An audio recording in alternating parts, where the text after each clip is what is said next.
Over course. We're going to back up a page, so while you're turning back page 15, if you have a book, Doc is going to find it right where it says the Passover Seder. Brother Brown, would you open with prayer for us? Sure. Father, we thank you for this day. Thank you for this time we can be together, Lord. I ask that you just be with our professor, give him the ability to get the lesson across to us, Lord. May we all be receptive to what you have for us to learn. Pray that you be with us now and fill this place. In Jesus' name, amen.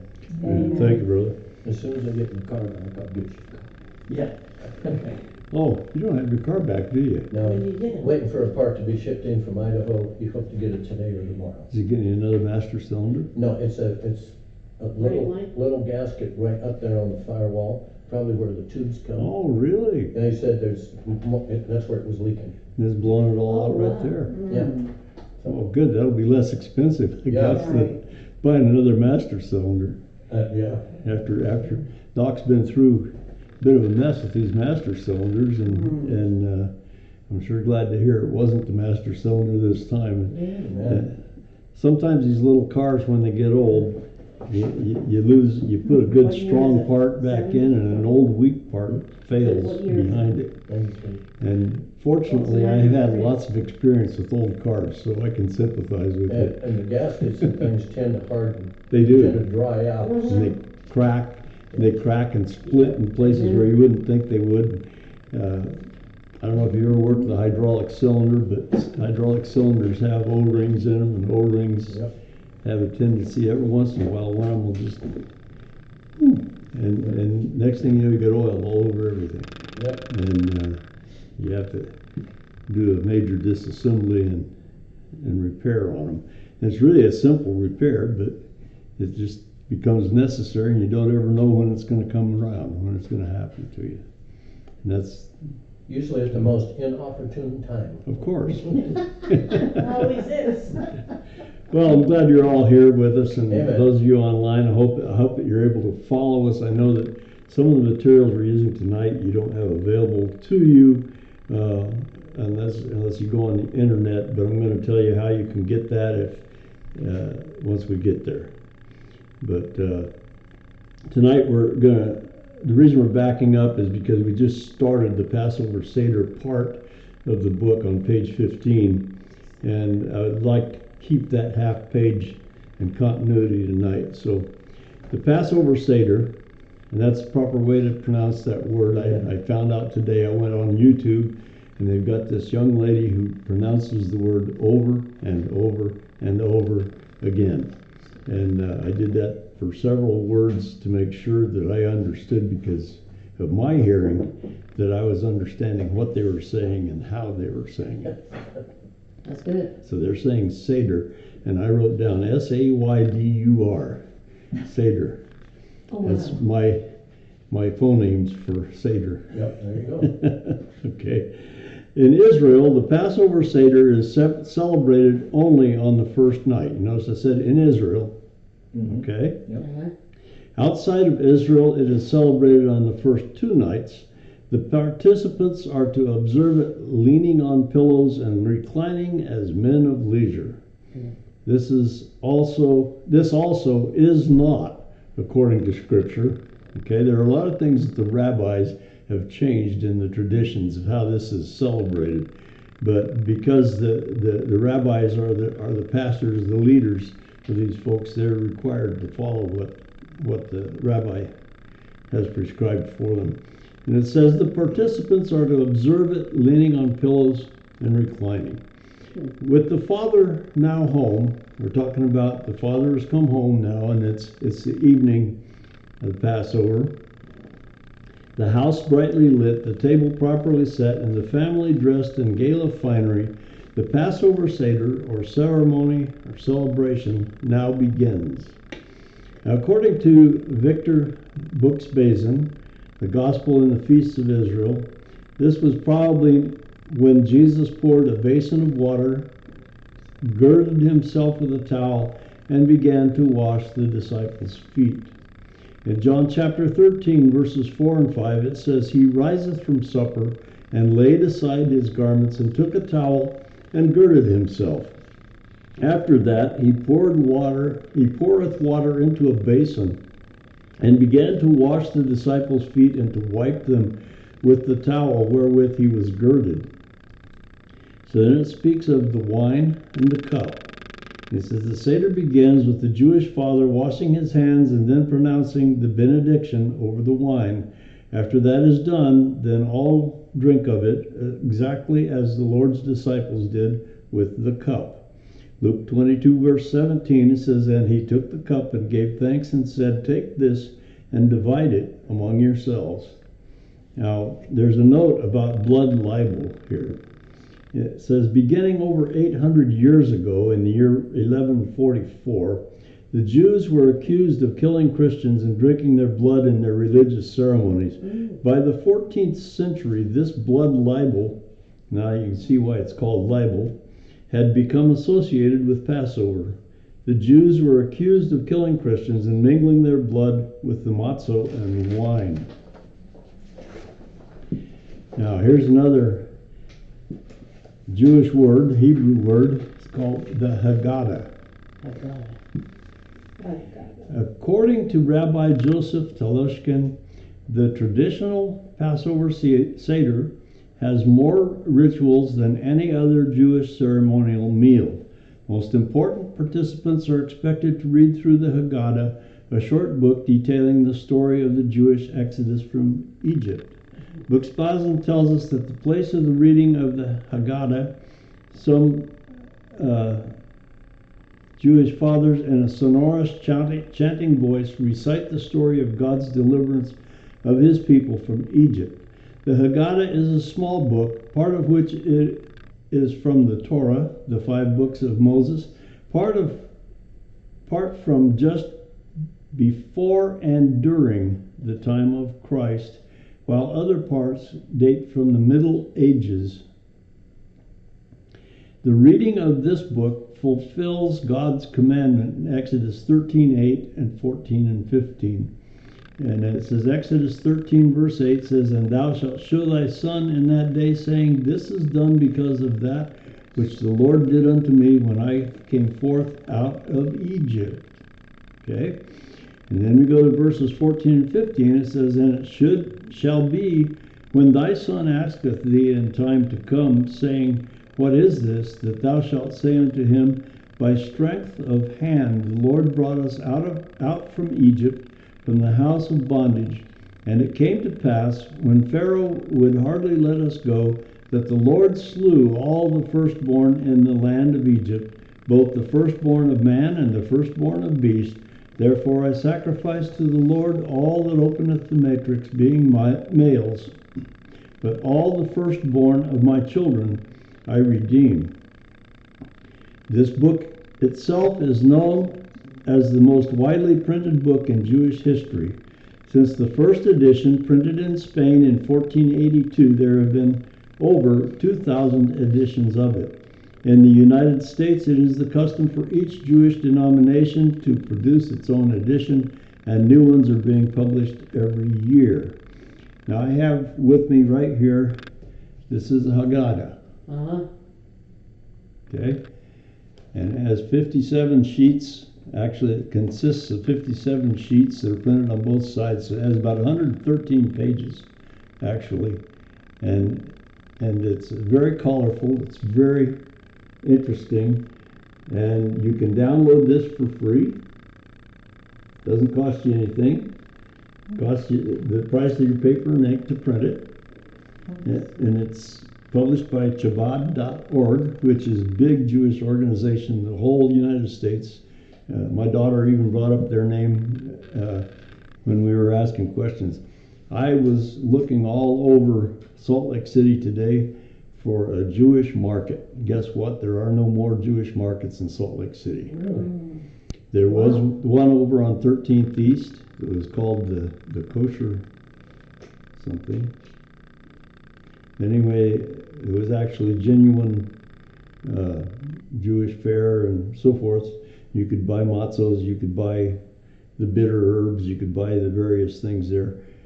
it's now just occupied by some people who are living in the house. So you can't get them here. But the lady at the, what's it called, Fresh Market? That's what you said. It's called Fresh Market. It's about maybe 2 miles from this other store, which was suggested. There are 3 places in Salt Lake City where you could buy kosher things. And so that was the second one.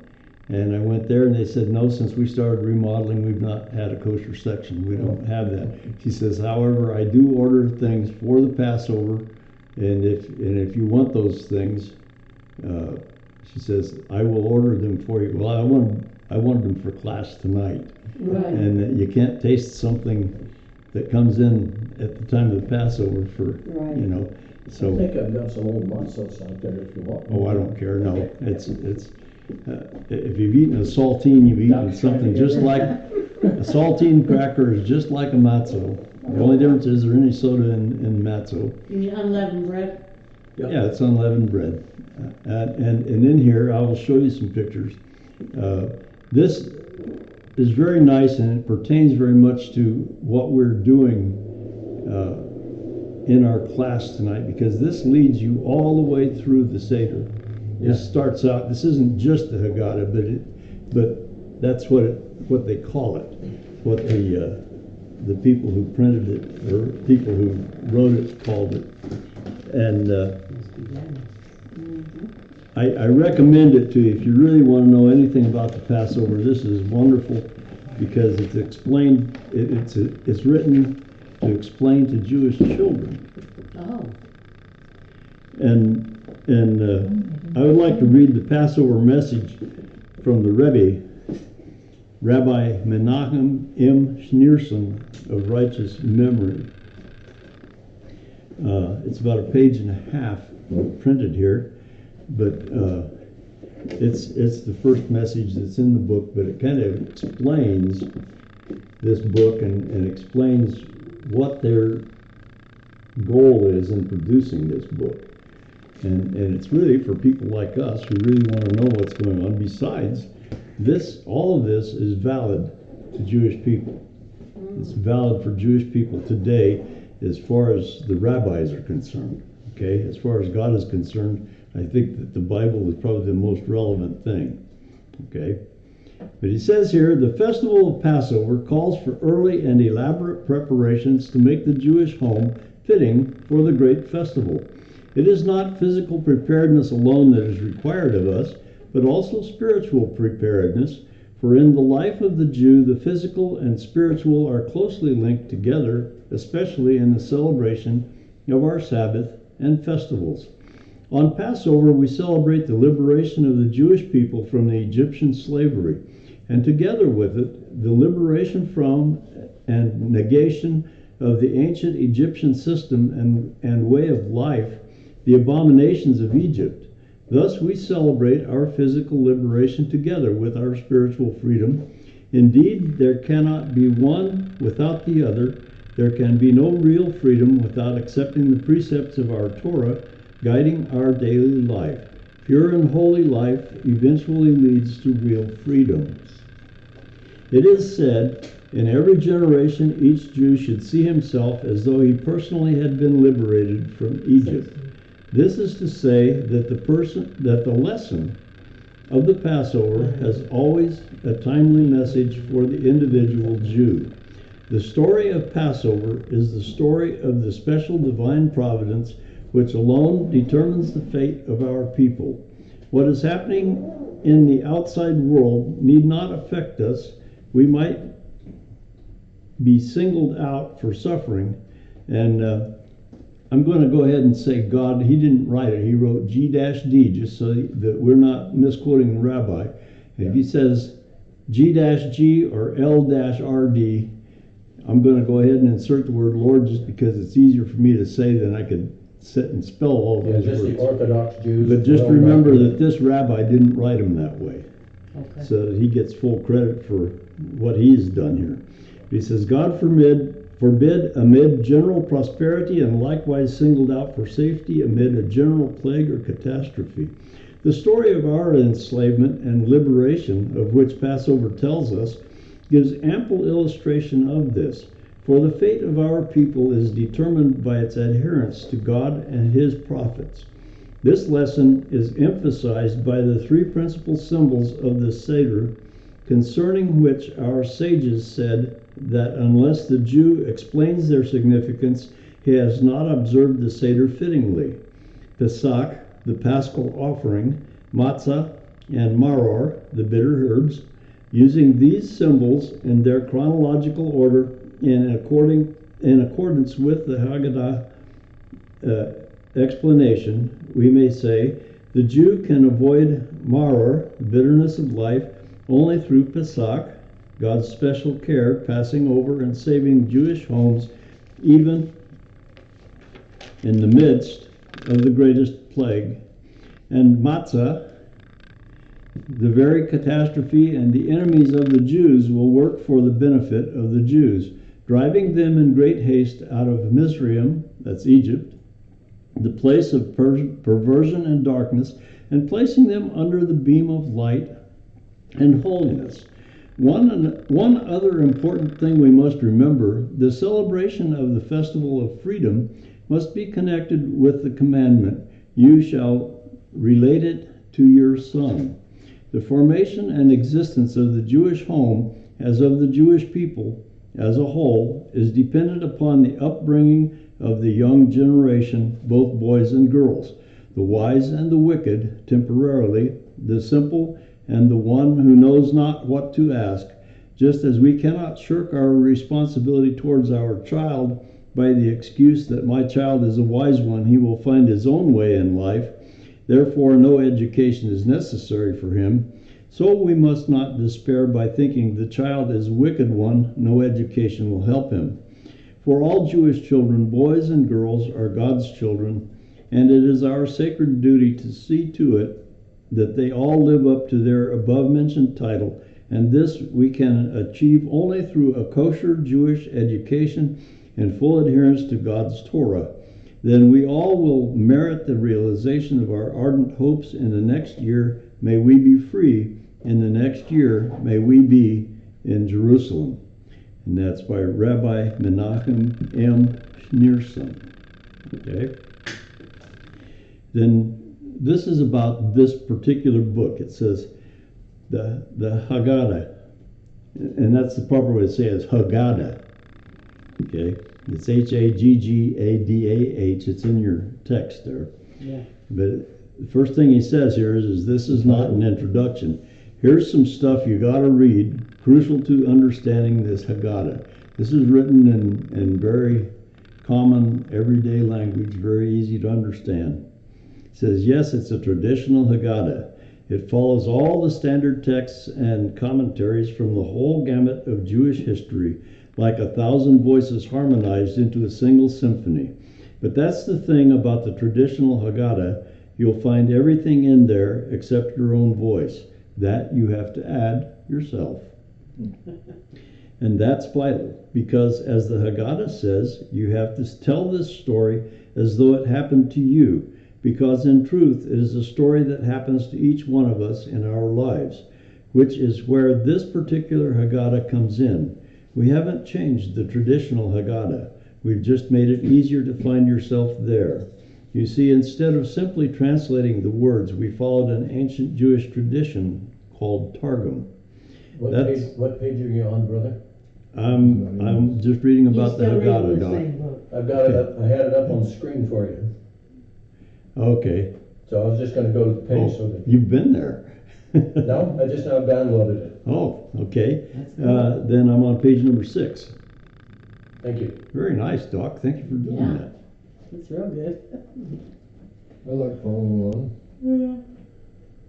How you doing, Daniel? Pretty good. Good to see you. This wasn't included in Doc's curriculum. This is something that I went out and found because our curriculum is a little bit thin for the amount of time we had to teach it. We take this expedition into the Haggadah and take a look at what goes on here, because it actually explains this Seder that we're studying about. It's a little off kilter, but Okay. Right. And what Doc has on the screen right here is the first page that we're reading on. I'm down there on the left column, about the third or fourth paragraph down. The paragraph that starts with which. Which is where this particular? Yeah, which is where this particular Haggadah comes in. We haven't changed the traditional Haggadah. We just made it easier to find yourself there. And the next paragraph says, you see, instead of simply translating the words, we followed an ancient Jewish tradition called Targum. That's when a tradition lays all the context, implications, and backstage story out in the open in clear, simple language. Translation. And you'll understand here in a few minutes why we're doing this. It says, we also made sure to use modern language and idioms, and we did it in a way that should prove fun for all. Our goal was to simulate as best we could a Seder which you, your family, and friends might have improvised organically, as though the classic Haggadah of our ancestors was flowing naturally through your souls, minds, and mouths. The Seder table is a timeless space. The Haggadah contains the story that creates that space. With this Haggadah, you will bring that timelessness to your table and into your home. So the next page, he explains how to use this Haggadah, and basically the way you use this Haggadah is that you read it. You pass the book around the family, and everyone who can read will read a certain portion. And that way they all share, the family shares the whole book. This is actually printed in a bound book, in a regular book that's available. Jewish people can buy it. This was free. It was very kindly provided by this Chabad.org. They have a great deal to do with providing texts of Jewish documents to people in this country. Yes, sir? So the book's called the Haggadah? Yes. This book, Dan, you guys are just after I showed you. This is.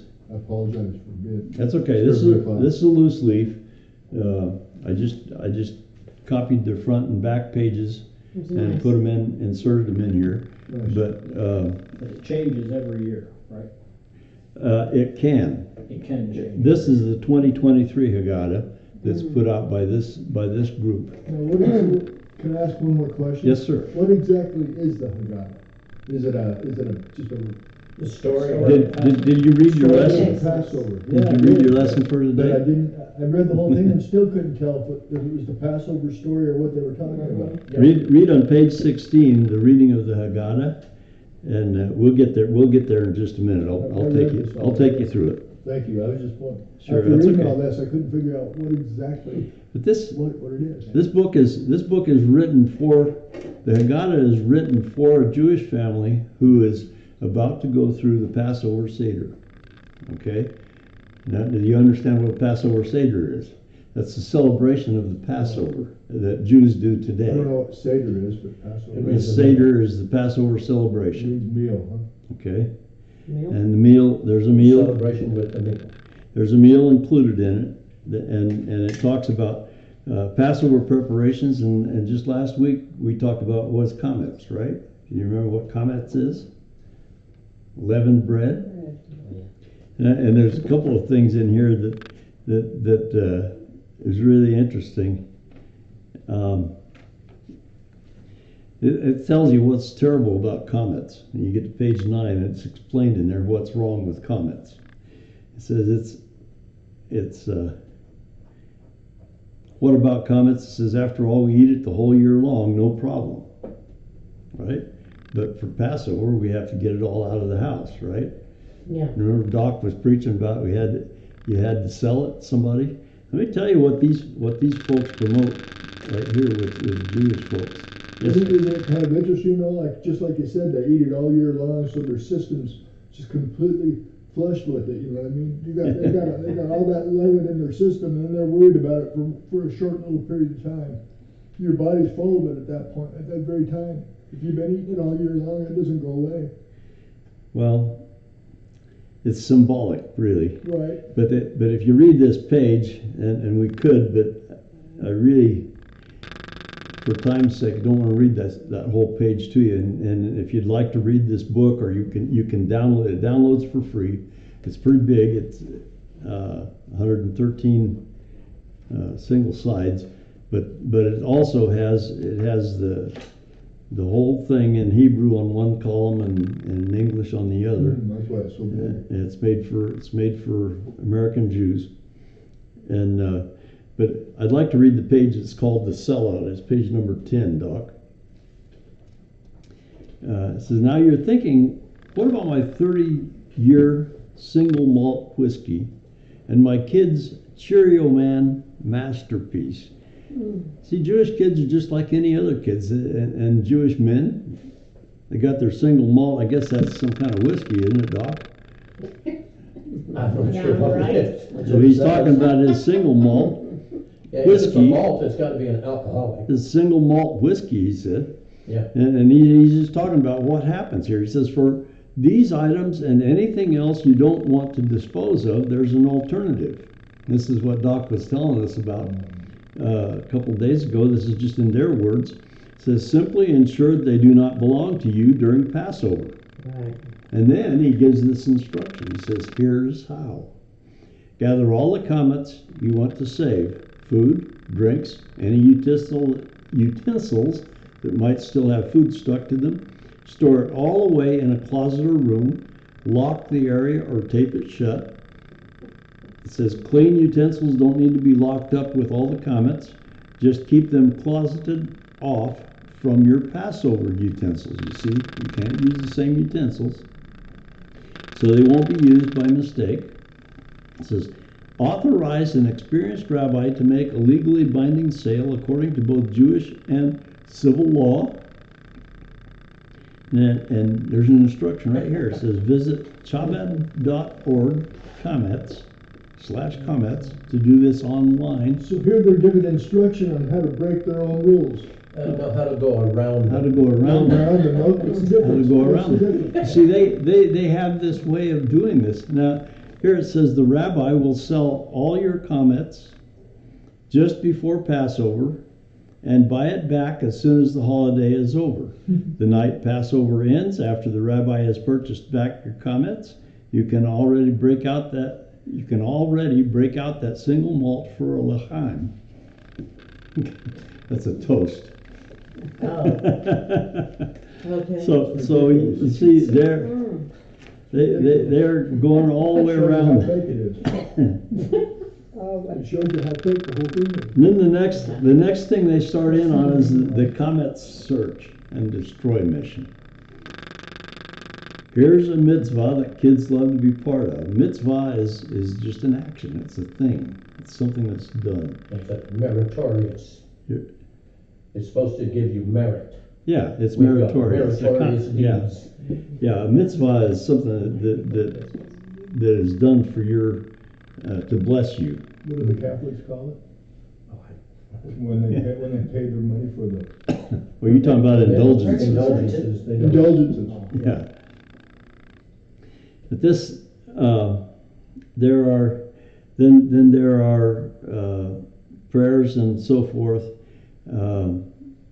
and this is the night before the Passover that they gather the comets. Remember, we talked about the comets, and it's all to be burned. And it says the feather is meant for sweeping up any comets you might find into the bag. It's interesting how they lay it out for the father and the kids. It makes a fun thing out of it for them to do the night before Passover. So it's a little family thing. It has all the kids involved. So there's a big feather involved, huh? That they use For sweeping. For sweeping. Here's a mitzvah that kids love to be part of, and that will stay with them forever. Before the search, carefully wrap 10 pieces of bread in paper and hide them throughout the house. Keep a list of where you hid them. Your smartphone's camera comes in handy here. Search your home for the comets with a lighted candle. Aside from the candle, the custom is to take along a feather, a wooden spoon, and a paper bag. Okay. All to be burned later with the comets. The feather is meant for sweeping any comets you might find into the bag. The spoon is to stick in the bag with the handle sticking out. When you tie it all up, to help all burn. Away from home for the holiday? Ask your rabbi when and how to do the search. So then, after nightfall, gather the family to light a candle and say, "Blessed are you, God, our God." Now this is interesting because he used G-O-D. Huh. That's unusual. A Jew usually Yeah. will not put that in writing. Now on page number 12 at the top, you've got the Hebrew on the left, and so Doc, you might want to just move it over to the right, or you can get all of it on Blessed there. are you, God. Blessed are you, God, our God, King of the universe, who has made us holy with his mitzvahs and commanded us regarding the removing of comments. Okay? And the Amen. listeners are to say amen. Yeah, see, you're participating really well already in our Seder here. I call So- listeners is in English. Then he has three things that you see listed there. He says, thoroughly search your home and car for any comments. Bag the evidence and store it away for tomorrow's comments burning ceremony. And after the search, make the following declaration. Now, this is getting down to the serious side of this. It says, all leaven and anything leavened that is in my possession, which I have neither seen nor removed, and about which I am unaware, shall be considered naught and ownerless as the dust of the earth. You see, he's got a disclaimer to make sure that they're absolutely covered. Cover all the bases. Because they did away with, remember, they did away with the blood on the lintels and the doorposts, which we'll cover in our lesson And replace material. it with this. They even did away with the lamb. Yeah, they did away with the lamb. Yeah. But it's just talking about, I'm just trying to get you up to the day before Passover here. He says, like we said earlier on Passover, it's not just that we don't eat chametz, we mustn't even own it. Okay?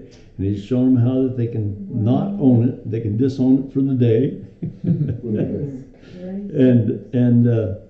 But this is how they celebrate this traditionally in the United States. These Jews are as staunchly, I don't know how to put it, oriented or whatever as we are about our salvation. They're this oriented in this ceremony. They stick to this. This is the most serious It has to thing they be do. letter perfect. Has to be letter perfect. Wait, do they think that's their salvation? Yeah. Yes. Oh, they do. Oh, Yes. Well, this was their salvation Oh. from Egypt. Okay. Oh, I'm sorry. The Passover, the blood of that blood of that little lamb, and it only happened once. They only actually celebrated it right one time, and that was when they were in Egypt, when they killed the little lamb in the doorway and bled him there, and then took a hyssop, remember, and struck the lintels. Yeah. That's the side. The lintel is Yeah, the thing over the make it top. The across. lintel and the doorposts. Yeah. Okay, so it'd be like three parts of the doorway that would have that blood struck on it, and then they would go into something like what we're talking about here. Okay, and Taking more faith to believe all this than it would be just. fucking- here is how they do the day before Passover. He says, like we said earlier on Passover, it's not just that we don't eat chametz, we mustn't even own it. Well, now is the last chance to sell your chametz. Make sure to do it before the time limit for chametz burning.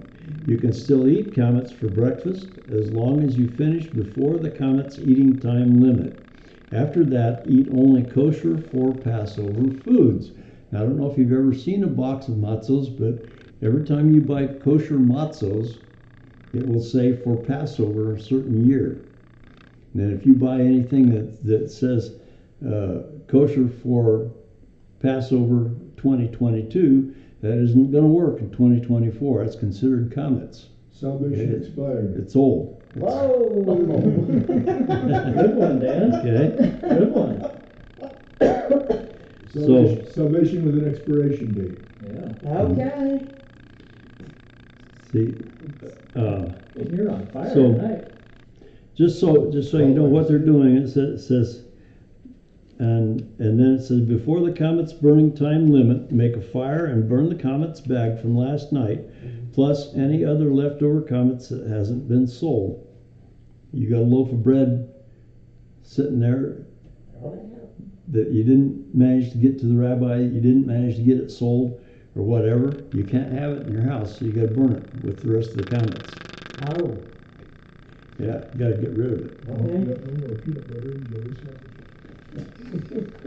until 2 days later. I was thinking about that program with Lionel on the. And then, okay, and then after throwing your comets in the fire, make the following declaration.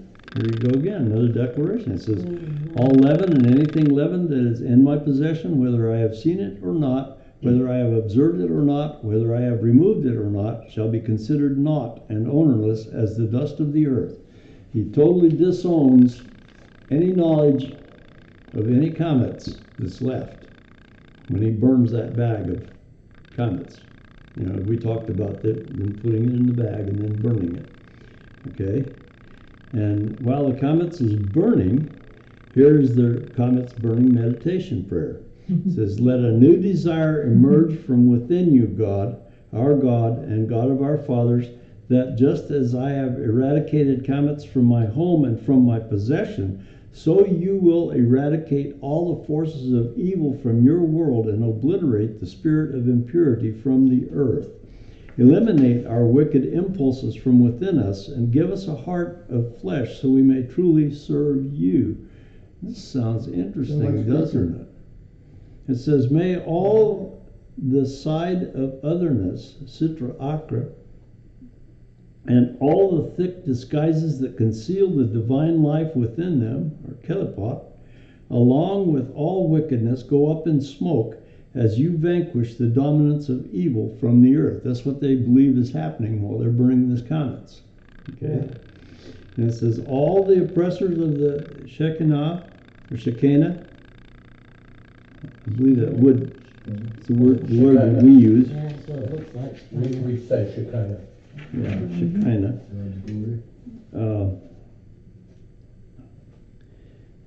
All the oppressors of the Shekinah, may you obliterate them with the spirit of vanquishment and a spirit of justice, just as you vanquished ancient Egypt and its deities in this days, this time. Amen. Selah. Okay? Does that sound like asking the Lord to forgive us of our sin? Yeah. And accepting His forgiveness? Okay? You see the correlation between what's going on there and what goes on in the Christian? Yeah.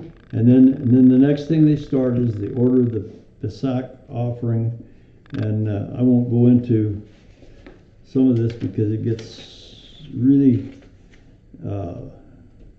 really difficult to get it all out in time. The matzah.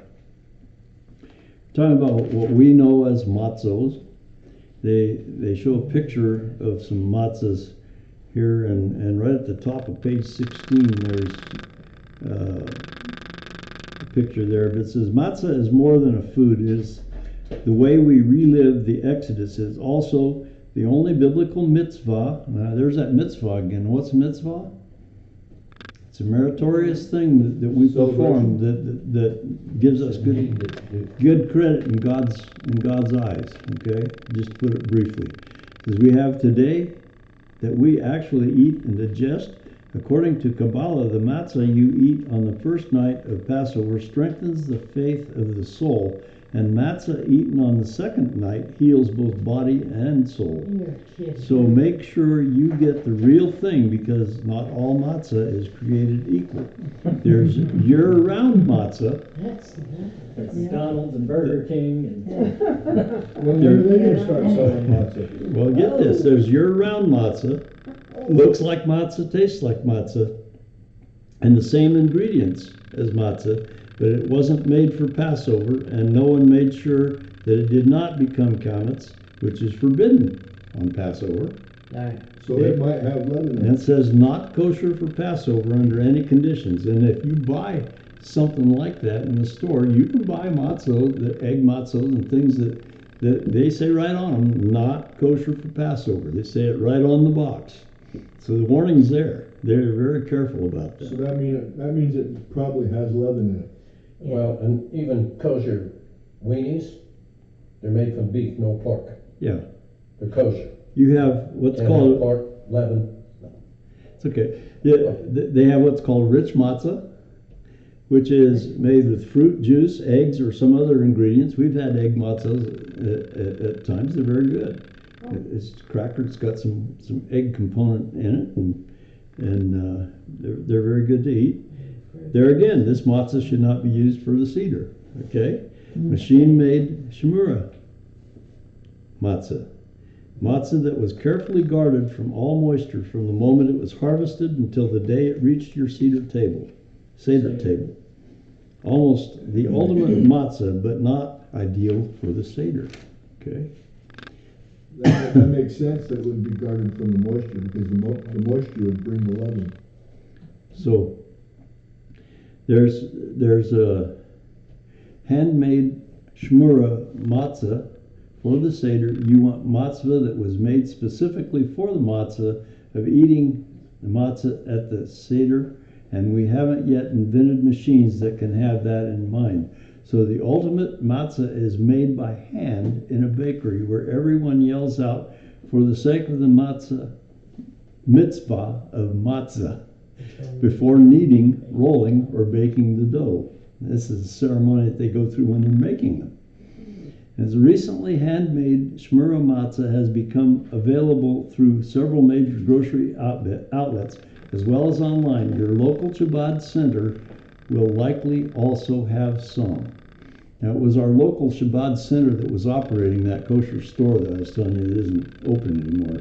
I have not contacted those people that, ask if they've replaced it or they intend to, but I was told that people are going to Amazon to buy those kosher products now because it's much easier than trying to hunt out one little store in the middle of a great big population like we have here. Well, a Chabad center we probably don't have a big enough Jewish population to keep them in business. Well, there is a Chabad Oh, center yeah, on here. 13th East or 9th East or something. Yeah. There's one. Yeah. And that's what it's But called. they're not all over, because I had to drive all over to find some for Easter last year. Well, Judy was able to find they some sold it all out. at the Smith's Marketplace downtown. Is the best place in Salt Lake City that we know of where you can get matzah. Now, whether you can get them year-round or not, Yeah. I don't know. I went down about a week and a half before Easter, Yeah, and there was too late. none. Well, I know that this It was lady gone. I finally found a store that had some. at the Fresh Market told me that she orders matzahs for Passover. I just need to get it early this year. Apparently they can, and she could get these other things that I wanted to get. But I told her, I said, well, for my class tonight, that's not going to help very much, but thank you for offering to help me. And she was very nice about it, and very familiar with a lot of the Jewish custom. Yeah. Maybe she was a Jew herself, I don't know. Just that she had offered to help with that. But Well, the Mormons believe they're descended from the Jews, yeah, the lost tribes, so yeah, if but she's a Mormon, she thinks she's a Jew. they probably, I believe that, right? well, they all think they're Scottish too, but Yeah. what can I say?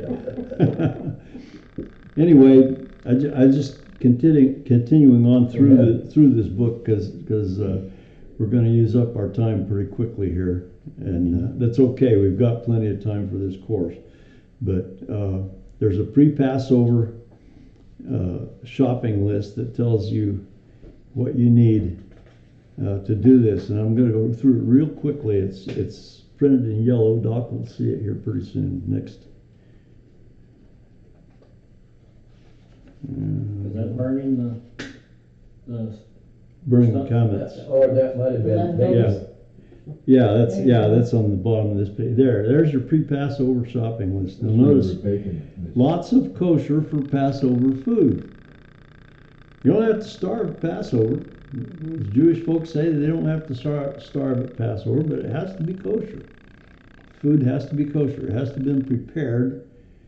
There had to have been a rabbi present, and they had to do shout these special chants when they were making the food and so forth. You said there had to be a rabbi present? Yes, there does. When they make something kosher, there has to be a rabbi there. Just guarantee it. Okay. Okay, and then they say lots of wine and or grape juice. Now the rabbis have insisted that they serve alcoholic wine. The tradition says no. It says it's grape juice. Okay, Which one that's is- what wine was that they talked about in the Bible. That's why God was careful to say the cup for us. Yeah. So are they using alcoholic wine there? Yes, Okay. Yes. Well, that means that the drink they're drinking has leaven in it. they believe the alcohol kills the leaven in the skin of the grape. Because So- there's leaven everywhere. So the skin of the grape, they believe that if you alcoholize it, turn it into alcohol, that kills that leaven. That's what they believe. But Okay. you've already disallowed that there's any comet's going to enter your body by this time anyway. So, but the pre-Passover list, I just want to read you some of the things that are in here. It's interesting. It says lots of kosher for Passover matzah. That's just matzos, what we know. But they're kosher for the Passover. They say it on the box. Okay, they're sealed from the time they're baked until you open the seal in that box. Okay, it says candles for 2 nights. Make that 3 nights if Passover starts on Saturday night. A 48-hour candle so you can light your Yom Tov candles on the second night. Cooked or broiled chicken neck for the Seder plate. And it says see Zorah on the facing page. Hard-boiled eggs for the Seder plate. Raw horseradish. Lots of romaine lettuce. Apples, pears, and walnuts for the karo set. Vegetable like raw onion, celery, parsley, baby carrots, or cooked potato for dipping. Big plates for Seder plates. Matzah covers. You can purchase elegant triple-decker ones. Cups or glasses for everyone, holding at least 3 ounces. A bowl, preferably a little broken, for pouring the wine into from your cups. That's what it says. Represent, I think, the bricks that they made. Bricks, yeah. Because they were never perfect. They No. always have something. And then it says purchase or print out copies of this Haggadah. Really? Well, it was provided. They asked for a donation, but it was very kindly provided that anyone can download it. And it says since you can't light fire on Shabbat or Yom Tov, you need to light a candle that will last more than 25 hours before sunset on the first night of the holiday. Then on the second night, you can use its flame to light the Yom Tov candles. Although you can't transfer a flame on Shabbat, on Yom Tov, it's permissible. What's Yom Tov candles? That's another menorah. It's part of the ceremony that they go through on the second holder night. thing? Yeah, the With little those- candle holder. It's Yeah, got yeah. the 7 candles on it. Okay. Okay. And Yom Tov is a particular time. Yeah, During Yom this. Tov is the second night of the Seder, or sometime right in that. No, I Period. thought when I first walked in the door, I heard you explain that this whole thing was for the use, for the training of the Jewish children. Yeah. To show them how Oh, to. They have this. They should have this book available, and they can read it and they can study it. But they read this book during the Seder as it's going on. They pass this around the family. They spend about 2 hours with this book. And it's in our Old Testament, the same as it is in theirs, that they are to teach their children. That's why they do this, to teach the children what happened. During those nights in preparation for the Passover, do they sweep the house of comets every night in a ceremony? No, they just do a hunt the night before Passover starts. Just one night. They go through, yeah, and they do that search, and they make it a fun thing for the whole family to do. Now it says when Passover starts on Saturday night, you'll need to light a 72-hour candle on Friday before sundown, then use the flame to light the candles on Saturday and Sunday nights. So that's depending on when Passover is set for that particular year. Then they've got a list for what you need for the Seder. They include 4 cups of wine and various things, and that's because the father dips his finger in the wine and has a certain thing that he says, and we'll get into that in the lesson. We probably won't get into that tonight because we've gone graphic with you here on so many things. But I'm going to remove this one page and hold it up for you, and I'll pass it around the room so you can see it. This is called the Seder plate, and it shows all the various things Onions, carrots. that should be on the Seder plate. Oh, There, he's Doc's got got it. There, Sue, if you look out there, you can see it up close. And Lettuce. Yeah, I have two. then the next page, as we get to it, talks about the Passover Seder. And it's talking about all of the little ceremonial things that they go through during the Seder. They do a Kaddish on wine, then they wash hands, no bracha.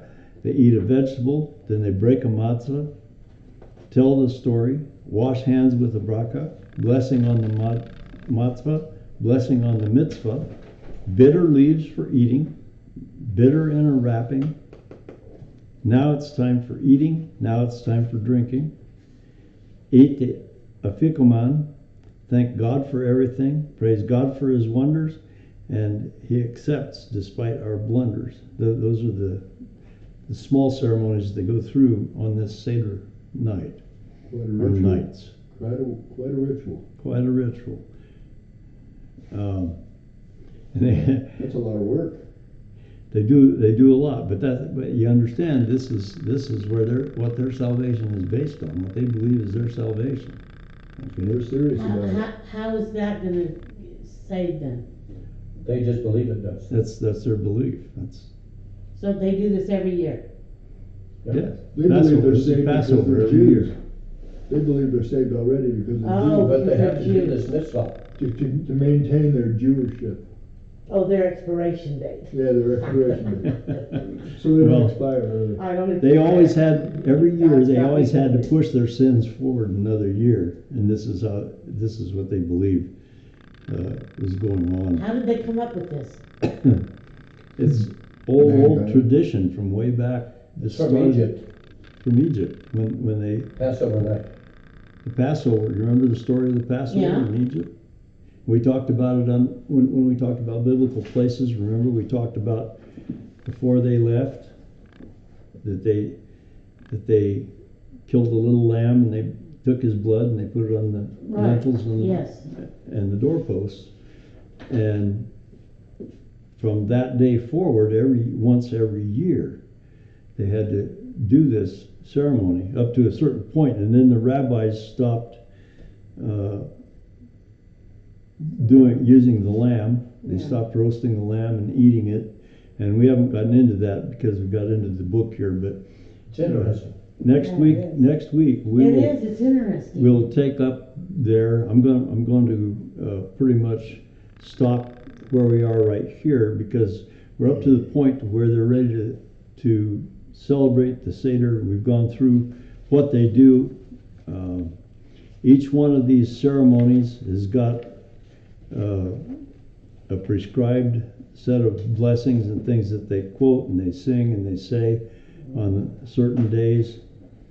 And It's a form of brainwash to their children.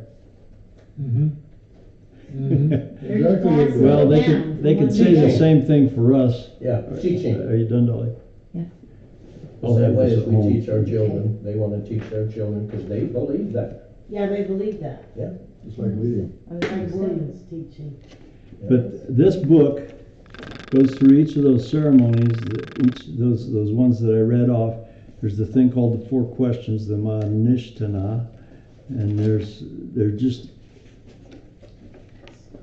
a lot of interesting things in here, and there's even a phonetic section of how to say one of these things in the Magid, part of their things.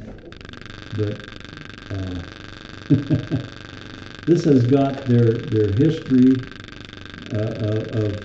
and that's part of the Seder is to celebrate the history of being saved from the death angel.